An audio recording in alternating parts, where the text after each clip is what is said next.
যুদ্ধের দ্বারপ্রান্তে দাঁড়িয়ে আছি, যা হয়তো মানব ইতিহাসের সবচাইতে ভয়ানক অধ্যায় হয়ে উঠতে চলেছে।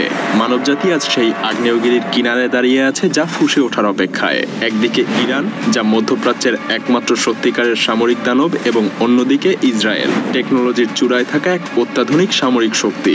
আর তাই নির্দ্বিধায় বলা যায়, তাদের গর্জন যদি একবার শুরু হয় তাহলে পুরো বিশ্ব কেঁপে উঠবে। আর এই যুদ্ধ একবার শুরু হলে ফলাফল হবে ভয়াবহ, ধ্বংসাত্মক এবং রক্তাক্ত। এই মুহূর্তে প্রশ্ন একটাই, কোন দানব জেগে উঠবে? ইরান, যে তার বিশাল সামরিক শক্তি এবং ব্যালিস্টিক মিসাইল ক্ষমতা, সেই সাথে গোপন সামরিক ঘাঁটি নিয়ে প্রস্তুত, নাকি ইসরায়েল, যে প্রযুক্তি এবং পারমাণবিক শক্তির মিশ্রণে এক অপ্রতিরোধ্য দানবে পরিণত হয়েছে? আজ আমরা ঢুকে যাব সেই গোপন অন্ধকার সামরিক সব ঘাঁটির গভীরের এক ভয়ঙ্কর বাস্তবতায়, যেখানে কেবল শক্তির লড়াই না, লড়াই হবে অস্তিত্বের।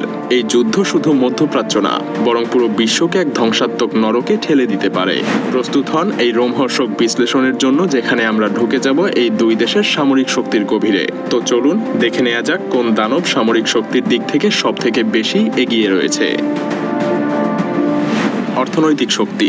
যুদ্ধ মানেই টাকার খেলা। অর্থ ছাড়া আপনি সেনাবাহিনী চালাতে পারবেন না, ক্ষেপণাস্ত্র ছুটতে পারবেন না, বা আকাশে যুদ্ধ বিমানও ওড়াতে পারবেন না। আর তাই তো 2024 সালে ইরান তাদের সামরিক বাজেট প্রায় 15 বিলিয়ন মার্কিন ডলার বরাদ্দ করেছে। ইরানের বিশাল বাজেটের মূল উদ্দেশ্য হলো তাদের ইসলামী বিপ্লবী গার্ড কর্পসকে আরো ভয়ঙ্কর করে তোলা, তাদের মিসাইল, স্থলবাহিনী এবং নৌবাহিনীকে যুদ্ধের জন্য প্রস্তুত করে তোলা। কিন্তু ইসরায়েল কি অর্থের দিক থেকে পিছিয়ে? মোটেও না, বরং তারা বরাদ্দ করেছে প্রায় 27.5 বিলিয়ন মার্কিন ডলার, যা ইরানের তুলনায় অনেকটা বেশি। আর এই অর্থ দিয়ে তারা তৈরি করছে নতুন ক্ষেপণাস্ত্র, উন্নত যুদ্ধ বিমান এবং এমন সব অস্ত্র যা মুহূর্তের মধ্যেই শত্রুকে নিশ্চিহ্ন করে দিতে পারে। কিন্তু শুধু টাকার পরিমাণই যুদ্ধে বিজয় নির্ধারণ করবে না। প্রযুক্তি, কৌশল এবং যুদ্ধক্ষেত্রের অভিজ্ঞতা একসাথে যুদ্ধে প্রভাব ফেলে। যেমন ইরানের মাটির নিচে থাকা গোপন সামরিক ঘাঁটি এবং অদৃশ্য মিসাইল ইসরায়েলের সেই সকল প্রযুক্তির চোখও ফাঁকি দিতে পারে। ইরানের কোন দানব কখন জেগে উঠবে তা এখনো কেউ বলতে পারে না। সেনাবাহিনী। ইরানের সবচাইতে বড় শক্তি কি জানেন? তাদের বিশাল সেনাবাহিনী। তাদের আছে 6,10,000 অ্যাক্টিভ মিলিটারি পারসন।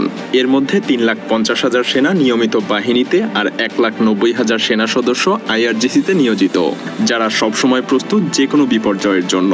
কিন্তু এখানেই শেষ না। ইরানের 3,50,000 জন রিজার্ভ সেনা রয়েছে, যারা যে কোনো মুহূর্তে যুদ্ধক্ষেত্রে নামতে প্রস্তুত। ইরানের সেনাবাহিনী সিরিয়া এবং ইয়েমেনের মতো যুদ্ধে ইতিমধ্যেই অভিজ্ঞ হয়ে উঠেছে। কিন্তু ইসরায়েলের সেনাবাহিনী সংখ্যা হিসেবে ছোট হলেও তাদের প্রযুক্তিগত দক্ষতা অপ্রতিরোধ্য। তাদের সক্রিয় সেনাবাহিনী 1,69,500 সদস্য নিয়ে গঠিত, কিন্তু রিজার্ভ বাহিনী 4,65,000, যা যে কোনো যুদ্ধের সময় দ্রুত মাঠে নামার জন্য প্রস্তুত। তাই বলাই যায় এখানে ইরানের সেনারা সংখ্যার দিক থেকে অনেকটা এগিয়েই আছে। স্থলবাহিনী। ইরানের স্থলবাহিনী হলো এক প্রাচীন দৈত্যের মতো, ভয়ঙ্কর এবং সংখ্যায় বিপুল। তাদের হাতে আছে 10,000 যুদ্ধ ট্যাঙ্ক, T-72 এবং কারার ট্যাঙ্কগুলো গর্জনকারী আগ্নেয়গিরির মতো যুদ্ধক্ষেত্রে ধ্বংস ছড়াতে পারে। আর আছে 7,000 আর্টিলারি সিস্টেম, যা দূর থেকে ধ্বংসাত্মক আঘাত হানতে সক্ষম। কিন্তু ইসরায়েল কি এই দৈত্যর সামনে দাঁড়াতে পারবে? হ্যাঁ, পারবে, কারণ ইসরায়েলের হাতে আছে মেরকাভা 4 ট্যাঙ্ক, বিশ্বের অন্যতম সেরা যুদ্ধযান। যদিও তারা মাত্র 400 ট্যাঙ্ক নিয়েই মাঠে নামবে, কিন্তু এই ট্যাঙ্কগুলো কোনো সাধারণ ট্যাঙ্ক না। এগুলো এক একটা যেন চলমান দুর্গ। প্রতিটা মেরকাভা 4 ট্যাঙ্ক একই সাথে আক্রমণ এবং নিজেকে প্রতিরক্ষা দুইটাই করতে পারে। তবে ইরানের গোপনাস্ত্রাগারে কি লুকিয়ে আছে তা কিন্তু এখনো অজানা।